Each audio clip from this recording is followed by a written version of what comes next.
야고보서 5장 1절로부터 6절 말씀까지 교독하겠습니다.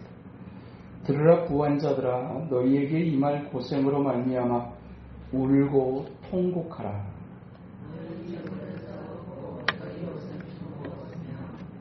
너희 금과 은은 녹이 쓸었으니 이 녹이 너희에게 증거가 되며 불같이 너희 살을 먹으리라. 너희가 말세에 재물을 쌓았도다.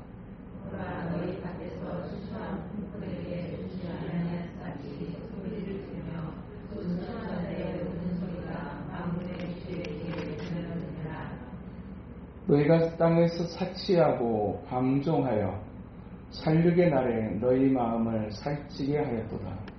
너희의 의를 정죄하고 죽였으나 그는 너희에게 대항하지 아니하였느냐.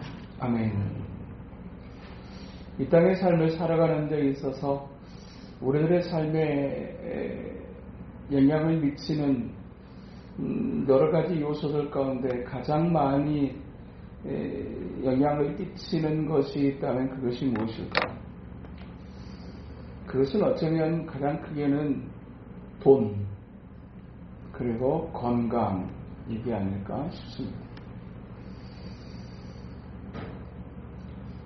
돈으로부터 자유롭고 싶지만 돈으로부터 결코 자유로울 수 없는 것이 이 땅의 삶인 것을 우리가 온몸으로 경험하면서 합니다.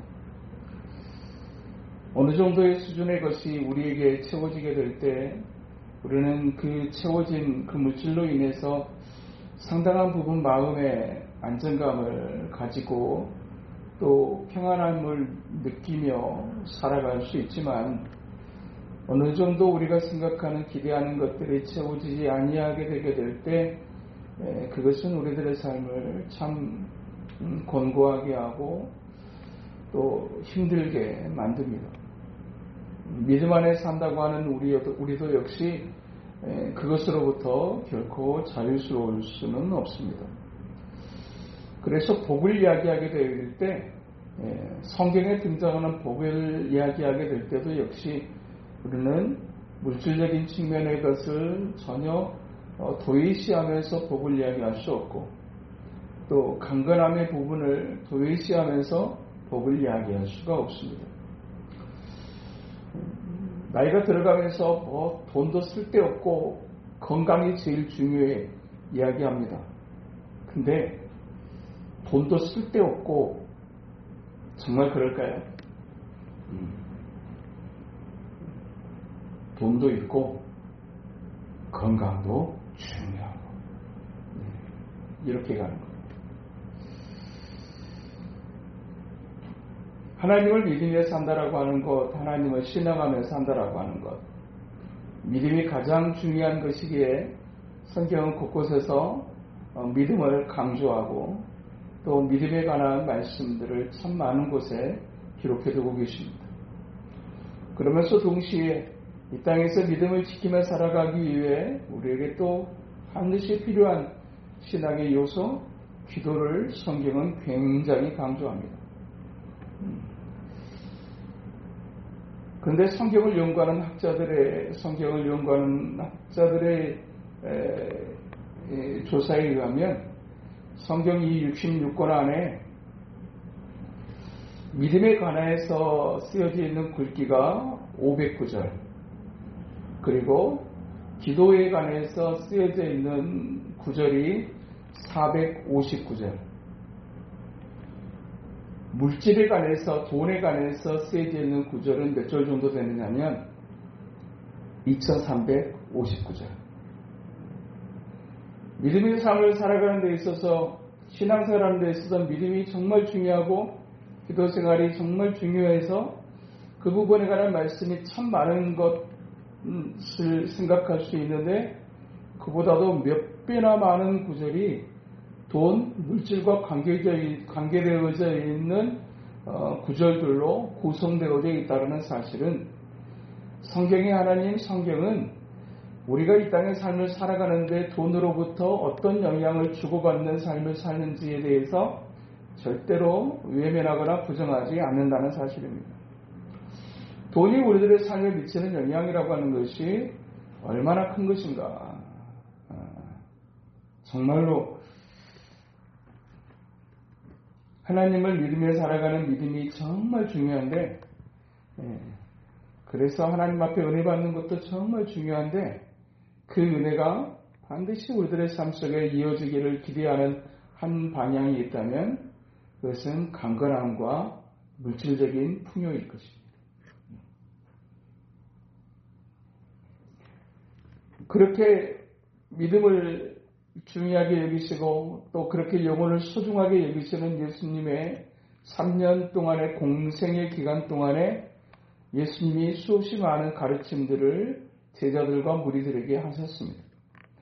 그런데 그 많은 가르침 가운데 또 성경 연구하는 학자들에 의하면 예수님의 가르침, 예수님의 설교 가운데 3분의 2가 돈과 관련되어 있는 설교였다는 사실은 예수님이 하시는 설교는 오직 믿음, 오직 예수, 오직 기도, 오직 찬양 이렇게 가르쳐야 될 것 같은데 예수님의 설교도 3분의 2 분량에 해당되어지는 부분이 돈과 관련되어져 있는 물질에 관한 교훈들을 예수님이 가르치고 교훈하셨다라는 사실입니다. 그만큼 돈이라고 하는 것, 물질이라고 하는 것은 이 땅의 삶을 살아가는 우리에게 있어서 결코 떼일래야 뗄 수 없는 불가분리의 관계 속에 있는 것이 물질일 수 있다는 얘기입니다. 그래서 하나님께서 복을 말씀하실 때도 역시 그 복에 굉장히 많은 비중은 물질적인 것과 연관되어져 있습니다. 특별하게 구약에 하나님께서 말씀하시는 복들은 대체적으로 거의 물질적인 것, 건강한 것, 그리고 땅과 연관되어져 있는 것을 볼 수 있습니다. 그것이 신약의 시대로 넘어오면서 이제 영적인 나라, 영적인 이제 풍요, 영적인 이제 강건함을 더 강조하는 영적인 패턴으로 바꿔지지만 그렇다고 해서 구약에 하나님께서 말씀하시는 복이 이것이 부정하고 계시는 것이냐 결코 그렇지 않습니다. 사랑하는 자의 내 영혼이 잘된 같이 내가 범사에 잘되고 강건하기를 내가 원합니다. 너희는 먼저 그의 나라와 그의 의를 구하라. 그러면 먹고 마시는 그리고 너희들이 입고 사는 그 모든 것을 내가 너에게 도와주시겠다고 말씀하시면서 우리들의 영혼과 우리의 육체의 삶을 긴밀하게 연결시켜 놓고 있는 것을 우리가 볼 수 있습니다. 가장 중요한 것은 우리들의 영적인 기초 그리고 영혼의 잘됨의 기초 위에 하나님은 그 위에다가 이 땅의 삶을 살아가는 동안에 우리에게 필요한 공급들을 약속하고 계시고 그리고 또 그 물질적인 풍요를 통해서 하나님의 나라가 견고하게 확장되어져 가는 것을 주님은 기대하고 계시는 것을 우리가 볼 수 있습니다. 감리교를 창시했던 요한 웨슬러의 설교에 굉장히 많은 부분이 물질에 관한 설교가 있었다고 합니다. 어쩌면 예수님의 설교에도 거의 3분의 2 분량이 물질과 관련되어져 있는 메시지들을 또 교훈들을 하셨다고 하는 것을 보게 되게 되면 이 물질이라고 하는 것에 관한 이 사람들의 관심을 또 주님도 절대로 묵과하지 않으셨어요. 그래서인지 요한 웨슬러 이 감리교회 창시하셨던 이 요한 웨슬러 목사님의 설교는 굉장히 많은 부분이 물질과 관련되어져 있는 설교였고 그러면서 강조하는 것은 여러분이 정말로 이 땅에 살아가는 동안에도 하나님 앞에서 복을 많이 받기를 원하고 물질적으로도 하나님 앞에 많은 복을 받기를 원합니다. 그리고 여러분이 많은 돈을 벌 수 있게 되기를 원합니다. 라고 하는 것을 굉장히 강조하면서 축복하고 막 그와 같은 설교들을 하셨다고 해요. 그런데 그 요한 웨슬러 목사님의 할 수만 있으면 많은 돈을 보십시오. 그러나 세 가지 전제에 의해서 버셔야 됩니다를 강조했습니다. 첫 번째로는 그 돈을 많이 버는 그 일을 인해서 자신의 건강이나 가족의 건강이 그리고 생명이 위태로워지지 않도록 하면서 돈을 많이 버십시오. 그냥 열심히 돈만 벌고 그냥 그렇게 살다가 이제 그냥 돈만 쫓아가다가 그냥 늙어가고 죽어가고 그냥 골병 들고 이렇게 살아서는 안 된다는 걸 강조했어요. 이 일을 아직 우리나라 사람들은 어느 정도로 합니까? 골병이 들 정도로 일을 합니다. 근데 그것이 결코 성경적인 방법이 아닌 것을 강조합니다. 물질의 복을 주시는 분이 하나님이신데 그 하나님 앞에서 우리가 최선을 다하되 그냥 골병이 들 정도로 진을 빼듯이 그렇게 살아서는 안 된다. 우리 둘째 은비가 이제 결혼할 때 이제 제가 조그만 용돈에다가 이렇게 또 편지 한 장을 또 써서 이렇게 줬어요. 그러면서 제가 뒤쪽에다가 앞쪽에다는 이제 은비한테 하고 싶은 말 써주고 뒤쪽에다가 둘이 같이 보아라 해가지고 두 가지를 얘기했어요. 첫째로는 너희들이 정말로 잘 살았으면 좋겠는데 아빠가 살아보니까 젊을 때 잘 살아야 나이 들어서도 잘 살더라. 젊을 때 사이좋게 잘 살아야 나이가 들어서도 잘 살더라. 그러니까 젊을 때 잘 살아라. 맞춰가면서 싸우더라도 쉽게 풀고 그냥 그렇게 살아라. 아빠가 보니까 그냥 젊을 때도 막 티격태격하고 싸우겠던 사람들은 나이가 먹어갖고도 티격태격하고 그냥 저 정도 살면 적응할 바를 한데도 그러더라고요. 그래서 제가 그 얘기를 썼어요. 그리고 두 번째 하나를 더 썼어요. 그것은 최선을 다해 살아라. 그러나 진을 빼지는 말아라. 진은 언제 빠지냐면 무리하게 될 때, 뭔가를 거스르겠다고 하게 되게 될 때 진이 빠집니다. 최선을 다하되 하나님의 뜻 가운데 순리를 거스르지 말아라. 그래서 너희들이 어떤 상황 속에 놓여지게 될 때 최선을 다해라. 그러나 진을 빼지는 말아라. 그 얘기를 썼어요. 돈을 버는 일에 있어서도 최선을 다하십시오. 그런데 진을 빼지는 마십시오. 결국은 뭐 하자고 돈을 버는 걸까요? 좀 잘 살아보자고 돈을 버는 거예요. 근데 골병이 들면 잘 살 수가 없어요. 벌어가지고 그 병치료하느라고 다 쓰고 그럼 뭐예요? 남는 게 뭐가 있어요? 없어요. 그래서 요한에서는 돈에 관한 설교, 물질의 축복을 얘기하는 설교를 많이 하면서도 전제를 굉장히 중요하게 강조했어요. 돈을 많이 버시되 그리고 최선을 다하시되 그것이 자신의 생명이나 건강이나 가족들의 건강에 그것을 위태롭게 만드는 그와 같은 돈을 벌어서는 안 됩니다. 그리고 두 번째 강조했던 것은 여러분이 돈을 많이 버는 일이 옆에 있는 이웃의 누군가의 희생을 바탕으로 해서 버는 것이 되어져서는 안 됩니다. 오늘 본문의 역시 이 가르침의 대상은 오늘 이 들으라 부유한 자들아, 부유한 자들을 향해서 이제 던지는 메시지입니다.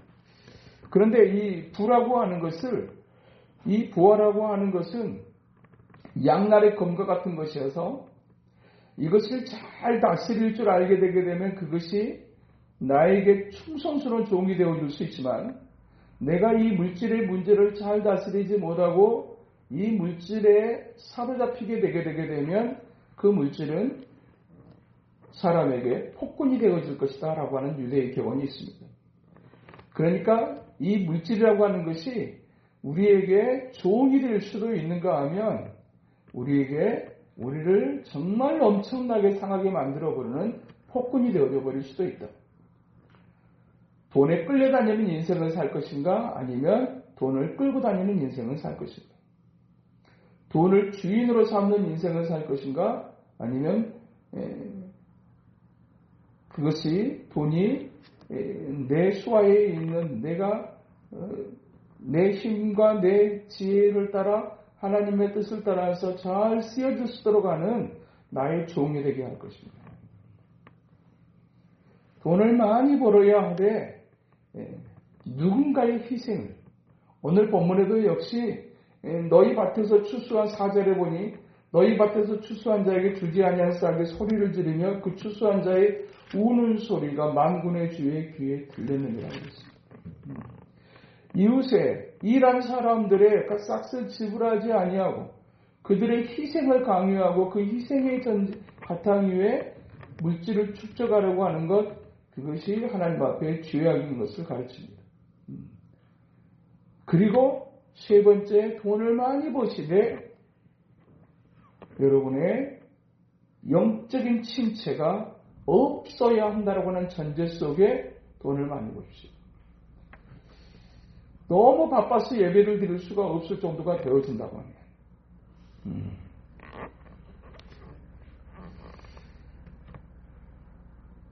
사업이 어렵고 사업이 작을 때는 목사님 기도해 주세요 라고 하면서 목사님의 기도를 받고 또 사업에 또 힘을 타고 싶어 하고 그래서 축복 기도를 탁 해주고 또 그 하나님의 은혜를 따라서 이제 또 사업이 잘 되기 시작하는데 나중에는 이 사업이 너무 잘 돼가지고 이게 예배를 드릴 수 없을 정도로 바빠질 지경이 되어버린 거예요. 그게 고민 아닌 고민이 되어졌을 때 그리고 점점 예배를 조금씩 등한히 가고 점점 선생님 죄송합니다. 너무 바빠가지고 어떻게 하면서 이런 식으로 하다가 이제 고민에 빠져 있길래 목사님이 그 집사님을 부르실 때 집사님 다시 한번 기도를 하셔야 될 것 같습니다. 손을 놓고 기도를 하는데 목사님이 주여 이 집사님에게 부어주신 물질의 복이 너무 커서 이 집사님의 영혼이 상하게 되었사오니 주여 그 물질의 복을 거두어 주시고 그렇게 기도를 하니까 그 집사님은 어떻게 했을까요? 하나님 좀 사업이 잘 될 수 있도록 해달라고 기도할 때는 주여 주여 기도하더니 목사님이 그 기도를 하니까 목사님의 손을 꽉 잡더라고요.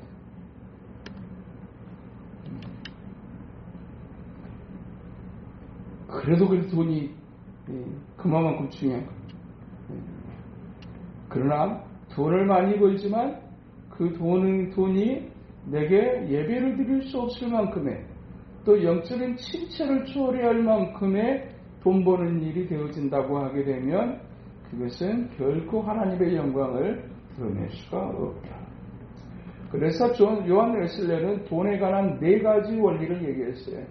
첫 번째, 비목적. 돈이 인생의 목적이 되어져서는 안 된다. 돈이 중요하고 하나님께서 물질적인 풍요를 또 복으로 주시는 것이 사실이지만 그것이 인생의 목적이 되어져서는 안 된다. 첫 번째 원리, 돈에 관한 첫 번째 원리, 비목적. 두 번째 원리, 비죄악. 오늘 본문에도 역시 돈을 버는 방법 어떻게 벌어야 되는가에 대해서 가르치게 될 때 4절과 6절에서는 정당한 방법으로 물질을 취할 수 있어야 한다고 가르칩니다. 하나님이 기뻐하실 수 없는 방법, 수단을 통해서 돈을 버는 걸 하나님이 절대로 기뻐하시지 않고 그것을 죄악으로 여기십니다. 오늘 본문에 보게 되면 이 물질적인 풍요와 부를 하나님께서 복으로 말씀하시는 하나님께서 정작 오늘 본문에서는 부한 자들아 라고 하는 엄중한 태도로 이 말씀을 풀어가고 계세요. 여기에서 이 부유한 자들은 어떻게 부유한 사람들을 의미하는 거냐면 성경적인 방법으로 하나님 앞에서 부를 축적하는 사람들이 아닌 사람들. 그러니까 그들이 이 부자는 정상 이제 하나님이 기뻐하시는 부자가 아니고 잘못된 방법으로 부를 축적하는 부자들, 그리고 그 부를 또한 잘못 사용하는 부자들, 이들을 향한 하나님의 경고의 메시지가 오늘 본문의 배경입니다. 무조건 부자가 잘못된 것이냐? 결코 그렇지 않습니다. 정말 잘 사는 부자들도 얼마든지 많이 있습니다. 그렇지, 돈은 저렇게 써야 되는 거지 라고 하는 그런 부자들도 있어요. 그러나 사실은 이 물질적인 풍요라고 하는 것이 정말로 우리를 풍요로 이제 행복하게 만들고 정말 기름지게 만들고 유익하게 만드는 것이 가능한가라고 하는 부분에 관해서 사실은 그렇다라고 말하기가 어려운 역사의 교훈들을 볼 수 있어요. 시대마다 어떤 문명이 일어나고 대제국이 형성되어지면서 동시에 거기에는 풍요와 화려함과 굉장히 기름진 것들로 가득했던 그런 시대들이 있었습니다. 시대마다 그렇게 문명의 대제국을 이루었던 어떤 그런 시대들을 살펴보게 되게 될 때 그 시대들 가운데서 정말로 그 풍요로움이 그 땅을 기름지게 하고 더 행복하게 만들었던 때가 얼마나 있었을까를 역사를 통해서 들여다보게 되게 되면 몇 시대를 제외하고 대부분의 풍요는 한결같이 타락으로 이어졌어요. 어두움으로 이루어졌어요. 그러니까 이 물질이라고 하는 것이 참으로 우리가 주시기만 하면 잘 쓸 것 같은 생각이 들고 있지만, 들 수 있지만, 이 물질이라고 하는 것이 우리들의 영혼을 얼마나 심각하게 피폐하게 만들 수 있는 위험한 요소인가를 우리가 진지하게 생각할 수 있어야 한다는 얘기예요. 진지하게. 2025년도 한 해를 또 하나님 앞에 기도하게 될 때 하나님께서 이런 부분에 관해서 많이 풀어주시는 은혜들을 주시겠다라고 하는 마음의 감동이 제게는 있습니다. 그런데 이 부분에 대해서 주시기만 하면 이라고 우리가 자신 있게 말해서는 안 된다. 사실은 이 물질이 정말 제일 처음에는 정말 감사의 요소가 될 수 있지만 이것이 오히려 우리들의 삶과 우리들의 영혼을 병들고 피폐하게 만들어 버릴 수 있는 가능성을 굉장히 가지고 있는 요소들인 것을 우리가 잊지 말아야 된다는 사실입니다. 정말로 원칙을 분명하게 하지 않으면 돈을 벌 때 이게 골병이 될 정도로 지인을 짜가면서 돈을 벌면 절대 안 됩니다. 내가 할 수 있는 가용의 범위 안에서 내가 이 물질의 수익들을 창출해낼 수 있는 쪽에 초점을 맞추셔야 됩니다. 그리고 늘 체크해야 될 것 한 가지. 이 물질 생활로 인해서 내 영혼에 어떤 영향이 미쳐지고 있는가 하는 것을 늘 체크하지 않는다면 어느 순간인가 경고하는 부유한 사람들을 향한 경고가 나를 향한 것이 될 수 있다는 사실을 우리가 잊지 말아야 됩니다. 돈에 대해서 이야기하게 될 때 이제 가지는 네 가지 원리. 첫 번째 비목적. 돈이 목적이 되어져서는 안 된다. 두 번째 비죄악. 그러니까 술집에 가지고 돈 많이 버는 거 이거 하나님이 절대로 기뻐할 수 없어요. 부정한 방법으로 돈을 버는 것 해가지고 돈을 버는 거 하나님이 절대로 기뻐하시는 것이 될 수 없고요. 그러니까 죄가 들어올 수 있는 또 영혼을 건강하게 할 수 없는 것들을 통해서 우리의 부가 창출되어지는 것은 성경은 경고합니다. 세 번째 원리는 그것은 비중심입니다. 돈이 중요하지만 돈이 삶의 중심이 되어져 버서는 안 된다는 얘기입니다. 요즘의 사람들의 논리는 돈이 중심되어지는 논리입니다. 여기로 계속 다닐 것인가 아니면 직장을 옮길 것인가 내가 어떤 일을 할 것인가 이것이 철저하게 돈의 중심으로 돈 중심의 논리로 돌아간단 말입니다. 왜 의대를 그렇게 사람들이 가려고 할까요? 약한 자들, 가난한 자들을 도와주고 그들을 치료해주기 위해서일까요? 아니면 보다 더 많은 돈을 벌 수 있으니까일까요? 전자일까요? 후자일까요? 대부분의 의대를 가고 싶어하는 이유 돈을 벌기 때문에 돈을 많이 벌 수 있기 때문에 제가 잘 다니는 치과 의사 선생님이 교회 집사님이신데 그분이 학교 다닐 때 공부를 굉장히 잘하죠. 그래가지고 학교 다니다가 이제 회계사 시험 봐가지고 합격을 해가지고 회계사 일을 하는데 자기보다 공부를 못했던 친구가 의대를 가가지고 어느 날 갑자기 동창회에서 만나갖고 친구들하고 얘기를 하는데 서로 다 죽겠다고 난리예요. 나 죽겠다. 너무 힘들어서 죽겠다.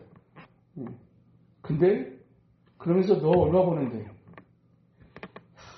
죽으라고 해봤자 2,000밖에 못 번다.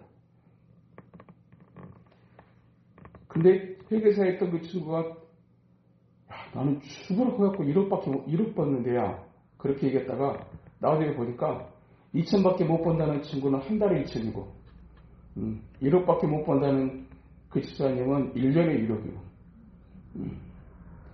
나보다 공부를 분명히 제가 더 잘하지 않았는데 그래가지고 집사님이 그 회계사 딱 열어놓고 치대를 가가지고 돈을 보셨다는 거 아니에요.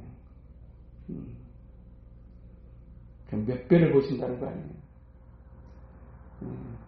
의사가 되고 싶은 이유, 가난한 사람들, 치고 어려운 사람들 도와주기 위해서라고 하는 그와 같은 선서를 하면서 했던 그런 의사들이 과연 몇 프로나 될까? 철저하게 돈의 논리, 돈이 중심되어지는 그와 같은 것은 철저하게 우리가 경계할 수 있어야 된다. 왜 이 직장을 다녀야 되는가? 부분에 관해서도 역시 돈의 논리로만 움직여지는 것이어서는 안 된다는 사실입니다.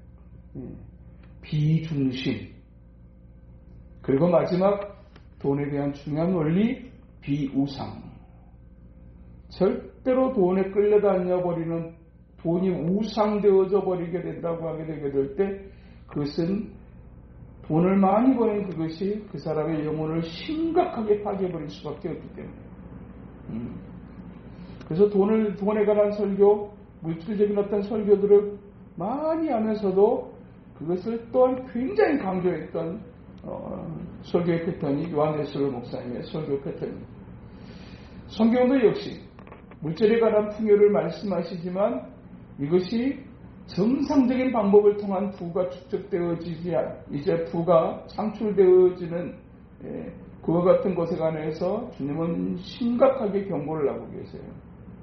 또 한 가지 오늘 본문을 통해서 우리에게 주시는 물질에 대한 교훈하나 쌓아놓기 위한 물질이 되어져서는 안 됩니다.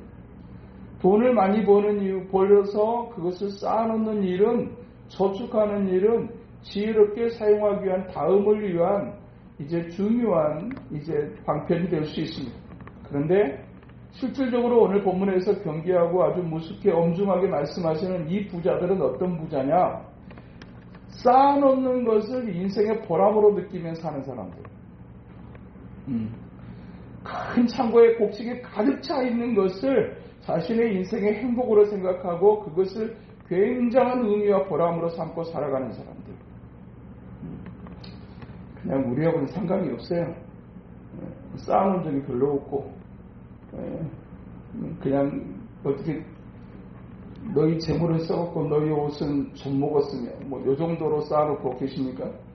좀 그런 세월 좀 한번 살아봤으면 좋겠다는 생각 들지 않습니까? 좀 나도 좀 녹슬어봤으면 좋겠네.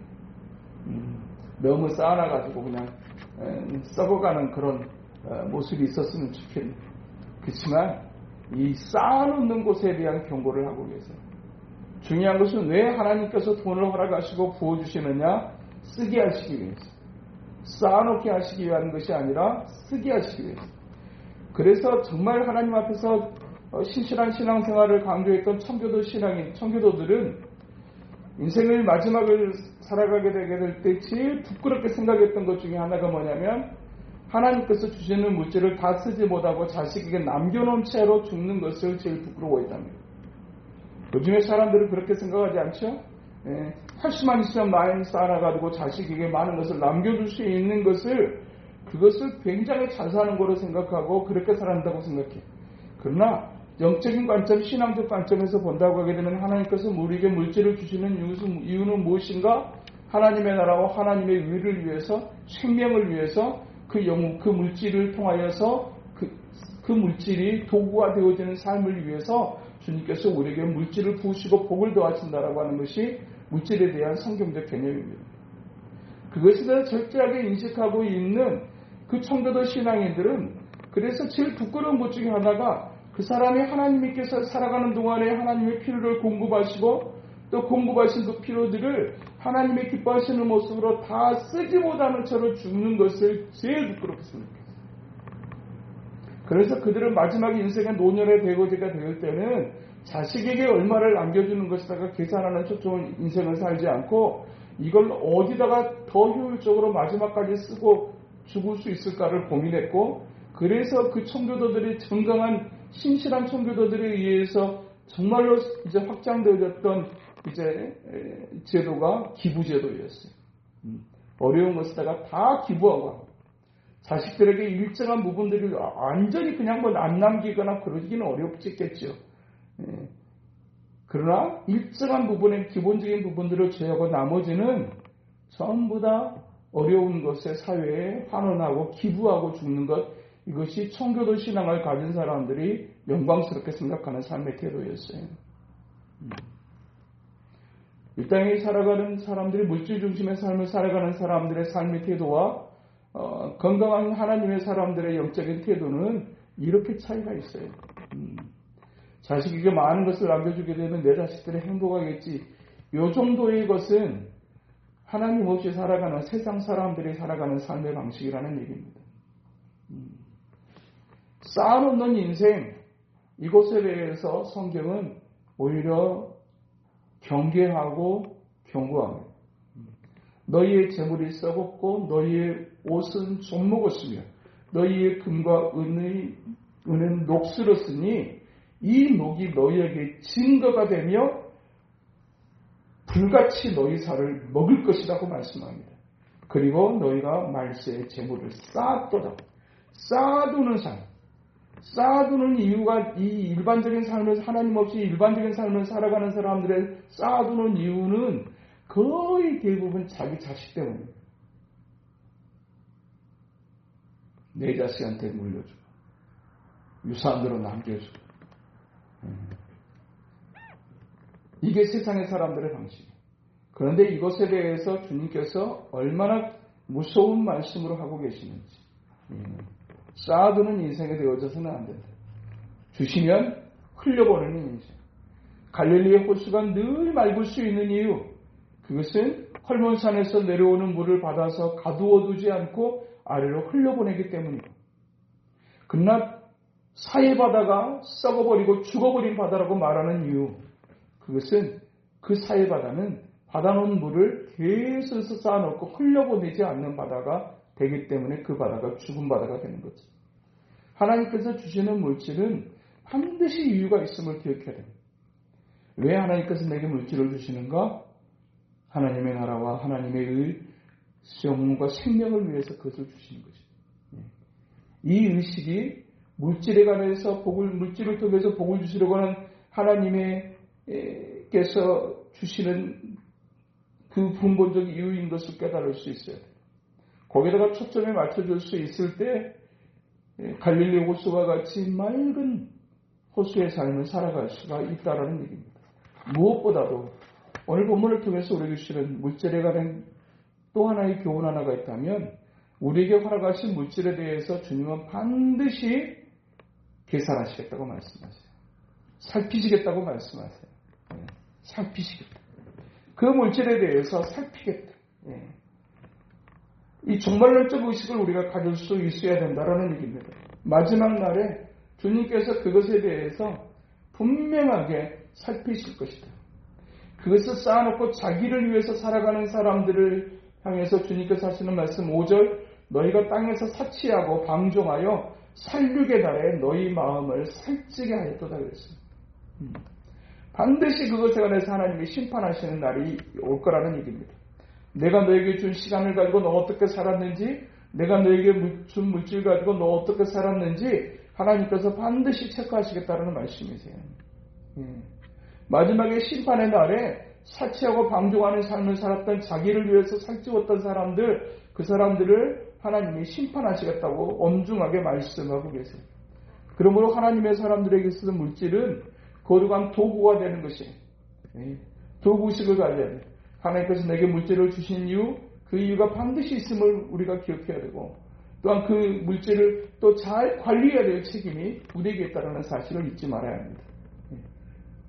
2025년도 한 해도 하나님께서 주시는 많은 복 가운데 또 물질의 복도 함께 넘쳐지는 거룩한 은혜가 되기를 주님의 이름으로 축복합니다. 그러나 이것이 하나님이 주시는 복이 되게 하기 위해서 늘 기억해야 됩니다. 정말로 복이 되어야 되는데 복이 화가 되어지게 만들어버리면 안 돼요. 분명히 하나님이 복이라고 주셨는데 그것이 화로 바꿔버리는 인생들이 정말 적지 않게 많이 있다는 사실이에요. 늘 기억하면서 하나님 앞에서 내가 물질 중심의 삶을 살지 않는, 그리고 내가 정말로 이것이 정말로 나의 삶 속에서 우상이 되지 않도록 하겠다라고 하는 분명한 자기점검을 가지지 않는다고 하면 차라리 그때 가난할 때, 차라리 그때 어려울 때가 그 사람이 차라리 나았어라고 하는 그런 안타까운 이제 평가들이 이루어지지 않도록, 정말로 하나님께서 물질을 주시되 그 물질이 그 사람을 더욱더 기름지게 하고 또 옆에 있는 사람들과 이웃을 기름지게 하고 그렇게 행복하게 만드는 그와 같은 복 있는 삶을 살아가는 우리의 모습이 될 수 있어야 된다는 얘기입니다. 아브라함이 그와 같이 하나님의 복을 받았지만 또한 그것이 또한 하나님 앞에서 아름답게 보존되어지고 신앙의 인격으로 또한 이어져 갈 수 있었던 것처럼 하나님께서 요셉에게 그 놀라운 복을 주셨는데 그것이 그의 온 가정과 지파를 향해서 이스라엘 전체를 향해서 흘러가게 하는 교두보의 역할이 될 수 있었던 것처럼 하나님의 사람 아리마대의 요셉이 예수님의 시신을 장사하는 일에 쓰여졌던 그 복 있는 물질처럼 그렇게 하나님 앞에서 하나님이 주시는 물질이 더욱더 많은 하나님의 잃어버린 영혼들을 위해서 하나님의 교회를 위해서 쓰여질 수 있도록 헌신했던 바나바와 같은 하나님의 사람들의 모습을 위해서 오늘 또 2025년도가 하늘에 선명한 것과 땅에 기름진 것으로 채워지게 하시되 그것이 정말로 하나님의 기뻐하시는 것으로 흘러가 그리고 하나님의 주시는 복이 내 영혼을 새롭게 할 뿐만 아니라 주변을 이롭게 하고 하나님의 나라를 세워가는데 거룩한 도구로 쓰여지는 그 역사를 위해서 진지하게 기도하고 준비해서 하나님이 그 복을 주시게 되게 될 때 그것이 하나님 앞에 더 큰 영광이 돌려지는 거룩한 복이 되어지는 역사를 위해서 또한 이 새해 첫 메시지로 주시는 이 말씀이 오늘 우리들의 삶으로 가정으로 이어져서 참으로 우리들이 주시는 하나님의 복이 복되게 되어지는 역사에 나아가는 우리 모두 되시게 되기를 주님의 이름으로 축복합니다. 거룩하신 하나님 아버지 감사합니다. 하나님께서 우리에게 참으로 좋은 것을 주시고자 하게 될 때 그 좋은 것 속에 또한 많은 물질의 복이 포함되어 있는 것을 우리가 볼 수 있습니다. 그러나 그 복이 되어지기 위해서 우리가 어떤 준비가 있어야 되는지 어떤 원칙을 가져야 되는지를 오늘 또 우리에게 듣게 하셨사오니 오늘 또 주시는 말씀을 깊이 새겨 참으로 복이 되게 하시고 복이 주께 영광이 되어지는 역사가 있도록 축복하여 주시옵소서. 예수님 이름으로 기도하옵나이다.